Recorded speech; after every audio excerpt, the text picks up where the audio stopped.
শ্রী ঠাকুর মা স্বামীজি চরণে প্রণাম নিবেদন করি। বৈদিক মন্ত্র পাঠের মধ্য দিয়ে আমরা অনুষ্ঠান শুরু করব। এখন বৈদিক মন্ত্র পাঠ করবে শুভ্র বিশ্বাস।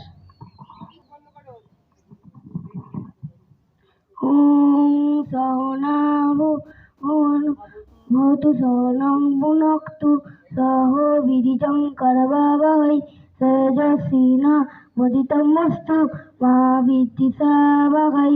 ওম শান্তি শান্তি শান্তি।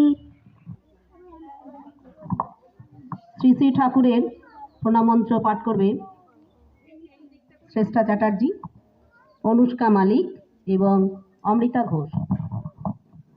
ওম স্থাপকায় চ ধর্মস্য সর্বধর্মস্বরূপিণে অবতার বরিষ্ঠায় রামকৃষ্ণায় তে নমঃ। ওম নমো শ্রী ভগবতে রামকৃষ্ণায় নমো নমঃ। ওম নমো শ্রী ভগবতে রামকৃষ্ণায় নমো নমঃ। ওম নমো শ্রী ভগবতে রামকৃষ্ণায় নমো নমঃ। জননীং শারদাং দেবীং রামকৃষ্ণ জগদ্গুরুং তাদ পদ্মে তস্যিতা প্রণমামি মুহুর্মুহুঃ। নমো শ্রী জ্যোতিরাজায় বিবেকানন্দ সুরায় সচিত সুখ স্বরূপায় স্থামিনে তপহারিণে। এই পরানুবাদ, এই পরানুকরণ, পরমুখপেক্ষা, এই দাসসুলভ দুর্বলতা, এই ঘৃণিত জঘন্য নিষ্ঠুরতা, এইমাত্র সম্বলে তুমি উচ্চাধিকার লাভ করিবে। এই লজ্জাকর কাপুরুষতা সহে তুমি বীরভোগ্যা স্বাধীনতা লাভ করিবে।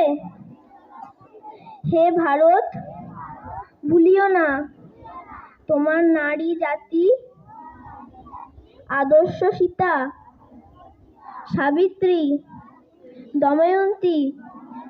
ভুলিও না তোমার উপাস্য উমানাথ, সর্বত্যাগী শঙ্কর।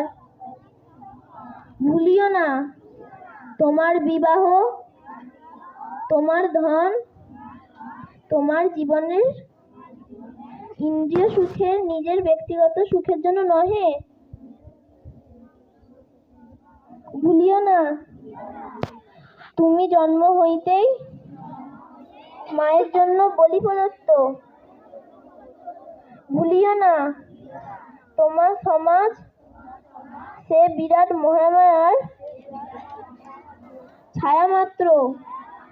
ভুলিও না নিজ জাতি মূর্খ, দরিদ্র, অজ্ঞ, মুচি, মেথর তোমার রক্ত, তোমার ভাই। হে বীর, সাহস অবলম্বন করো, সদর্পে বলো আমি ভারতবাসী, ভারতবাসী আমার ভাই। বলো মূর্খ ভারতবাসী, দরিদ্র ভারতবাসী, ব্রাহ্মণ ভারতবাসী, চণ্ডাল ভারতবাসী আমার ভাই। তুমিও কটিমাত্র বস্ত্রাবৃত হইয়া সদর্পে ডাকিয়া বলো ভারতবাসী আমার ভাই, ভারতবাসী আমার প্রাণ, ভারতের দেবদেবী আমার ঈশ্বর, ভারতের সমাজ আমার শিশুসজ্জা, আমার যৌবনের উপবন, আমার বার্ধক্যের বানারসি। বলো ভাই, ভারতের মৃত্তিকা আমার স্বর্গ, ভারতের কল্যাণ আমার কল্যাণ। আর বলো দিনরাত হে গৌরীনাথ, হে জগদম্বে, আমায় মনুষ্যত্ব দাও, আমার দুর্বলতা কাপুরুষতা দূর করো, আমায় মানুষ করো। চন্দ্র মণ্ডল মহাশয়ের নাম আমি প্রস্তাব করছি। মাননীয় সভাপতি হিসাবে আমি উদয়চন্দ্র মণ্ডল মহাশয়ের নাম প্রস্তাব করছি। আমি সমর্থন করছি। মাননীয় মহাশয়, আপনি আপনার স্থান গ্রহণ করুন। প্রধান অতিথি হিসাবে আমরা মাননীয় সন্দীপ ওঝা মহাশয়ের নাম প্রস্তাব করছি। আমি এই প্রস্তাব সমর্থন করছি। বিশেষ অতিথি হিসাবে আমি মাননীয় শ্রীপ্রা ওঝা মহাশয়ের নাম প্রস্তাব করছি। আমি এই প্রস্তাব সমর্থন করছি।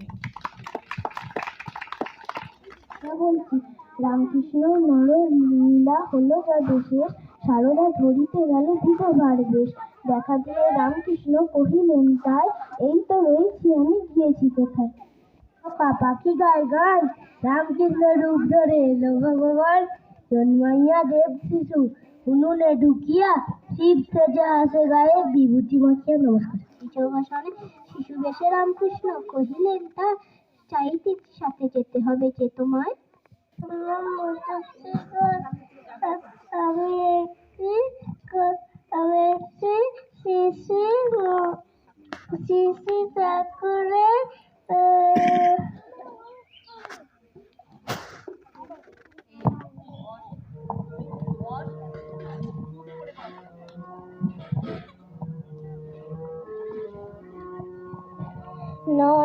নয়নাভিরাম মোর, নয়নাভিরামেশ্বর রাম কৃষ্ণ মোর, নয়নাভিরামেশ্বর যশোদা দুলাল তুমি, রঘুপতি রামেশ্বর নয়নাভিরাম মোর, নয়নাভিরাম। দক্ষিণে সারে তব লীলা কিবা মনোহার, প্রভু শ্যাম রূপ ধার, প্রভু সাজ শঙ্কর। দক্ষিণে সারে তব লীলা কিবা মনোহার, প্রভু শ্যাম রূপ ধার, প্রভু সাজ শঙ্কর। নিরাধার ভাবে কবু গানে তব অন্তর, ধুলায় লোটায় বলো কোথা নব ঘন শ্যাম। নয়নাভিরাম মোর, নয়নাভিরামেশ্বর রাম কৃষ্ণ মোর, নয়নাভিরামেশ্বর যশোদা দুলাল তুমি, রঘুপতি রামেশ্বর নয়নাভিরাম মোর, নয়নাভিরাম। পঞ্চবটির তীরে জাহ্নবী কিনারায়, যে যে প্রেম বিলাইছে ডাকে ওরে আয় আয়। পঞ্চবটির তীরে জাহ্নবী কিনারায়, যে যে প্রেম বিলাইছে ডাকে ওরে আয় আয়। ভক্ত কুসুম যত আনিলে আপন সাথ, নন্দন কাননে সুন্দর পারিজাত। সে কুসুমে ভরি সাজি আপনি পূজারি সাজি, করিলে আপন পূজা ধরি মুখে নিজ নাম।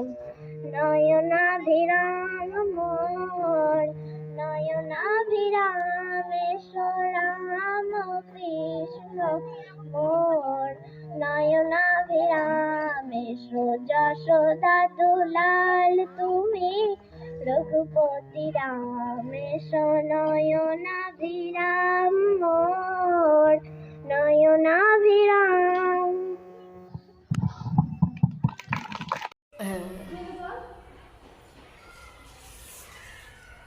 কি করবো, কাঠিতে জড়িয়ে দেবো পুরোটা।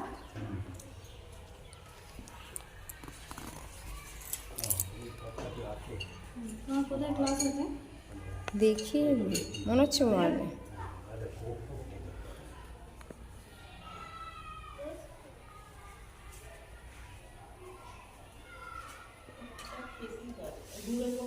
षड्जबिल्लपत्र सुधुवनष्टाविंशति षड्जबिल्लपत्र सुधुवन्वा एतद् स्पष्टाविंशति षड्जबिल्लपत्र सुधुवन्वा देवता देवय विष्णवे नमः एतत् सम्पदानाय ॐ नमो रामकृष्णाय श्रीगुरवे नमः विष्णुरूं तत्सतं गोद्धवरं फल्गुणमासे कुम्भराशिस्ते भास्करे कृष्णति शान्तिदौ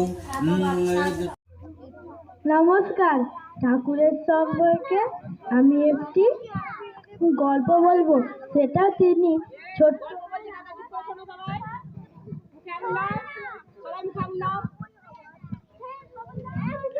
একদিন একটা মেয়ে সিংহ একটা প্রচুর বড় মেষের দলকে দেখে নদীর এপার থেকে ওপারে একটা বড় ঝাঁপ দেয়। সেই সিংহটা ছিল গর্ভবতী, তাই অত জোরে লাফ দেওয়ার কারণে তার একটি বাচ্চা হয়ে যায়। সেই বাচ্চাটা মেষপালের সঙ্গেই বাড়িতে যেত, ঘাস খেত, মেষের মতনই ভ্যাঁ ভ্যাঁ করে চেল্লাতো।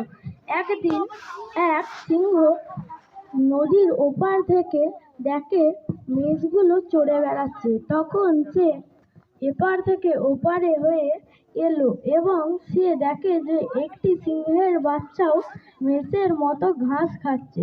সিংহ তো অবাক। তখন সিংহ বলল, আরে, সিংহের বাচ্চা মেষের কাছে কি করছে? তখন সে আর কোনো মেষকে শিকার না করে সেই সিংহটিকে নিয়ে তার বাড়িতে গেল আর বলল যে, তুই মেষ নয়, সিংহ। তখন সে কিছুতেই বিশ্বাস করতে পারছিল না, তাই সেই বাচ্চা সিংহটাকে নিয়ে গেল নদীর ধারে পরিষ্কার জলে।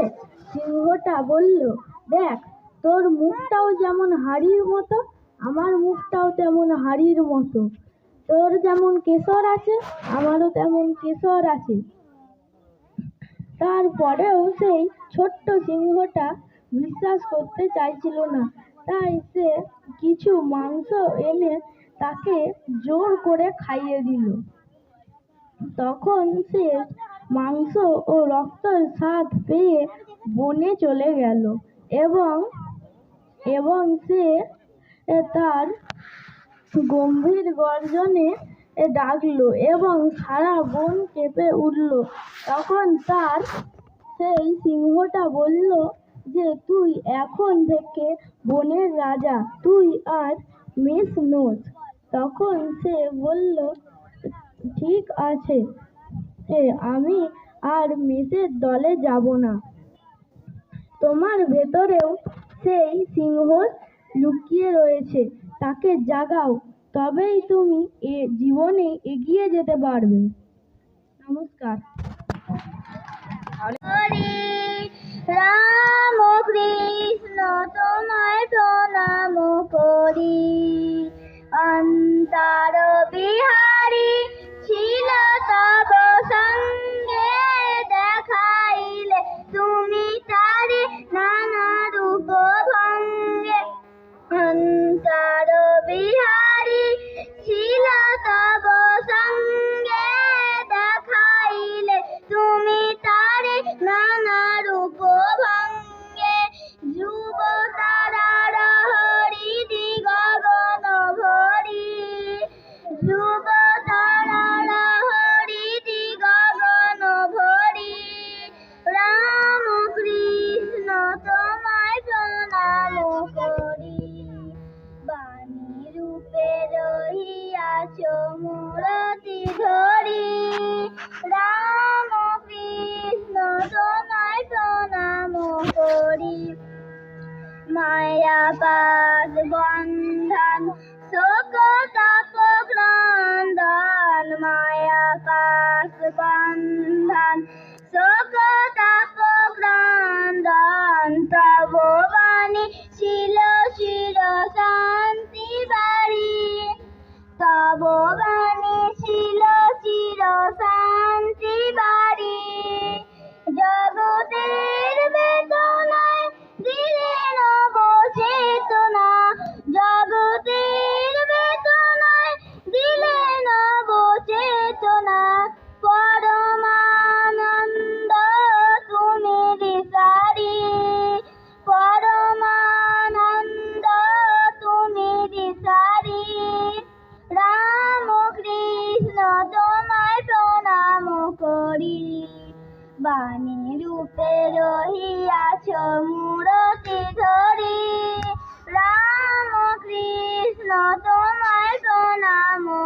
করি। মুক্তি দেউলে ফোটালে যে ফুল, প্রেমের সুগন্ধে দুলিল দোদুল। মুক্তি দেউলে ফোটালে যে ফুল, প্রেমের সুগন্ধে দুলিল দোদুল। ভব কারা পারে তুমি পারের তরি, ভব কারা পারে তুমি পারের তরি। রাম কৃষ্ণ তোমায় প্রণাম করি, বাণী রূপে রহিয়াছ মূরতি ধরি। রাম কৃষ্ণ তোমায় প্রণাম করি, রাম কৃষ্ণ তোমায় প্রণাম করি। রাম কৃষ্ণ তোমায়